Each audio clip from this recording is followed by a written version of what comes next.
Have you ever found yourself lying in bed, staring at the ceiling, wondering why sleep doesn't come as easily as it used to?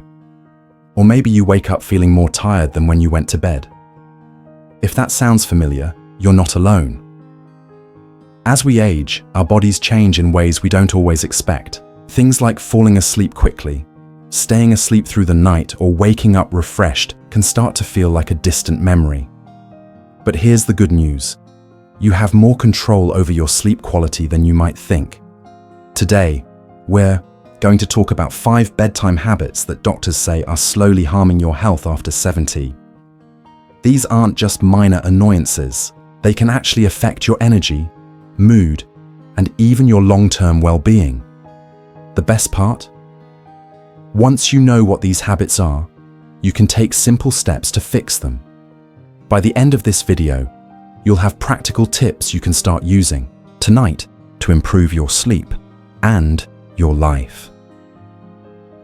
Let's start with the first habit that might be sabotaging your rest without you even realizing it: eating too close to bedtime. Now, I know what you're thinking. What's the harm in a little snack before bed? Well, it turns out, quite a bit. When you eat late at night, especially heavy or sugary foods, your body has to work overtime to digest everything while you're trying to sleep.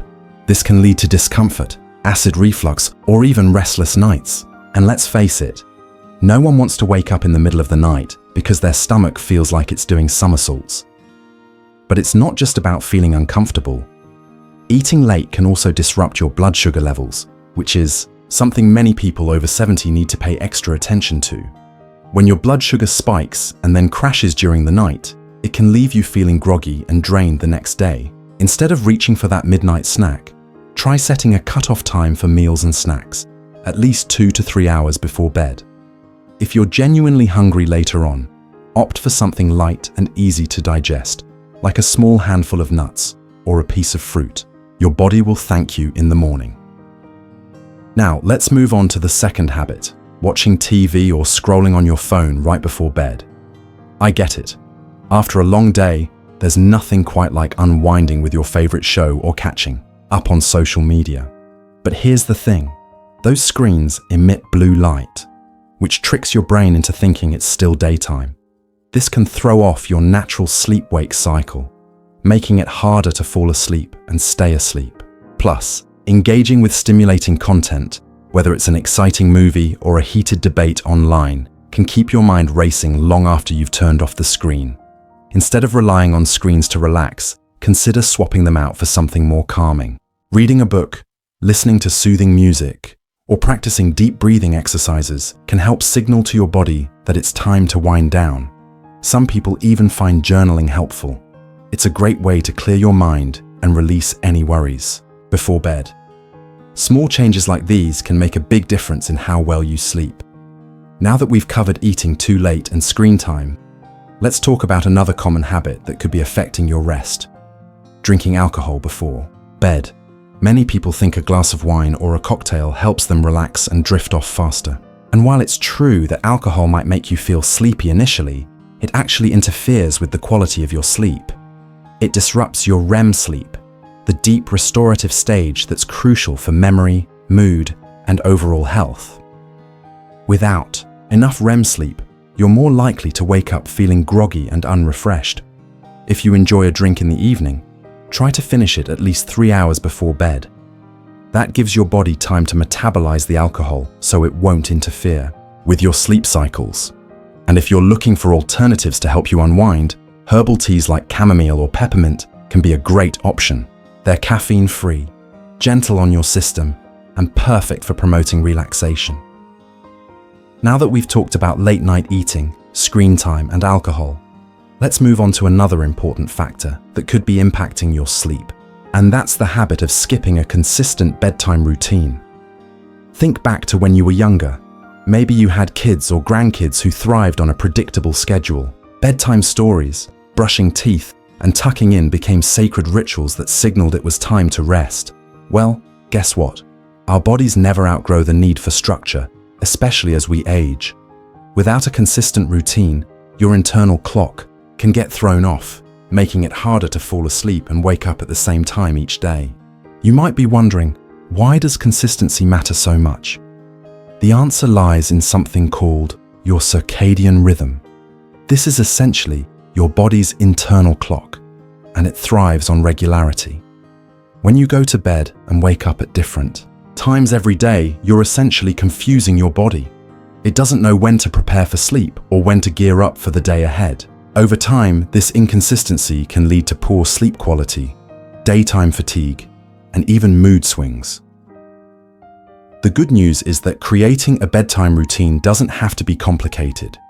Start by picking a reasonable bedtime and sticking to it as closely as possible, even on weekends. Then, build a series of calming activities around that time. For example, you could take a warm bath, do some light stretching, or spend a few minutes meditating. These activities not only help relax your body but also signal to your brain that it's time to wind down. If you're someone who struggles with racing thoughts at night, try incorporating gratitude into your routine. Take a moment to reflect on 3 things you're thankful for that day. It's a simple practice, but it can shift your mindset and help you drift off with a sense of peace. Now, let's talk about another habit that might surprise you: keeping your bedroom too warm. I know, it sounds like such a small thing, but temperature plays a huge role in how well you sleep. As we age, our bodies become less efficient at regulating temperature, which means we're more sensitive to extremes, whether it's being too hot or too cold. A room that's too warm can make it hard to fall asleep and cause you to wake up sweaty and uncomfortable throughout the night. On the flip side, a slightly cooler room can actually promote deeper, more restorative sleep. So, what's the ideal temperature? Most experts recommend keeping your bedroom between 60 and 67 degrees Fahrenheit, about 15 to 19 degrees Celsius. Of course, everyone's preferences are different, so feel free to experiment within that range to find what works best for you. If you tend to get cold easily, layering blankets or wearing socks to bed can help you stay cozy without overheating. And if you share your bed with a partner who prefers a different temperature, consider using separate blankets or investing in a mattress pad that allows for dual climate control.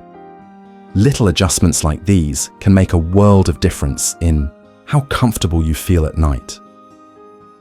Now that we've covered the importance of a consistent bedtime routine and the impact of room temperature, let's move on to one final habit that could be quietly sabotaging your sleep.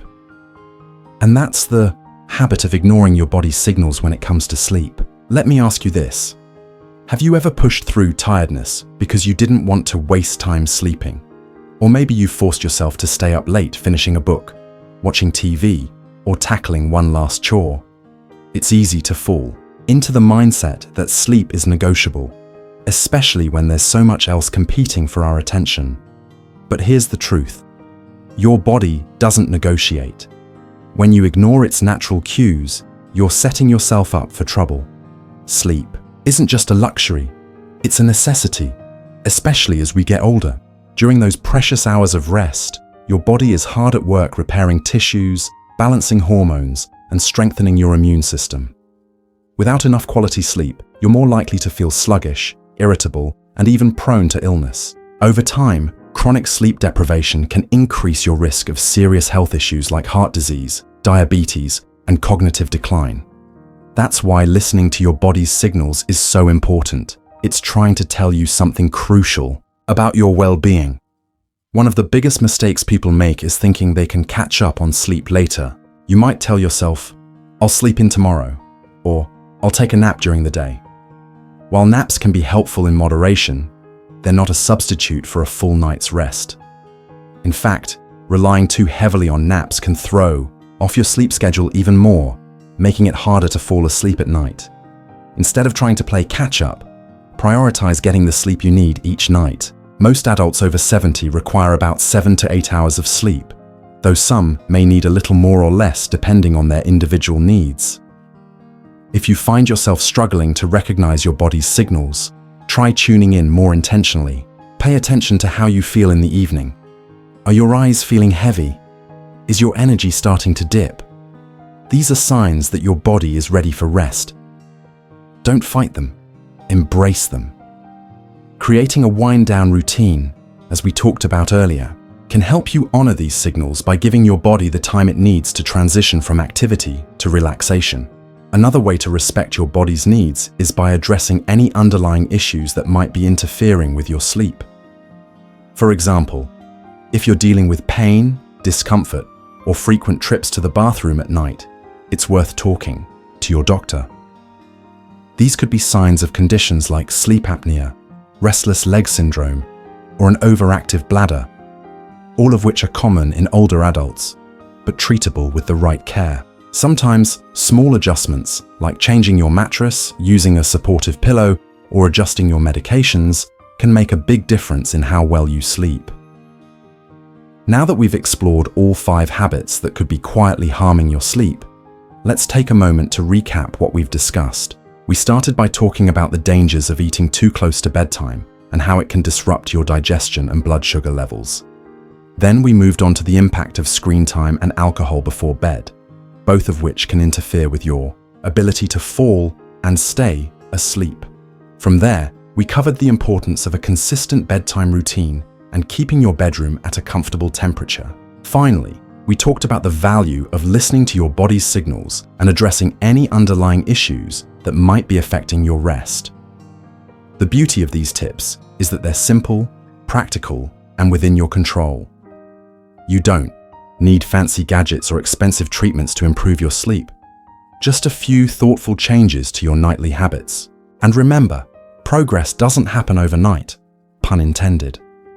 Be patient with yourself as you experiment with what works best for you. Small, consistent steps can lead to big improvements over time. Before we wrap up, I'd love to hear from you. Which of these habits resonated most with you?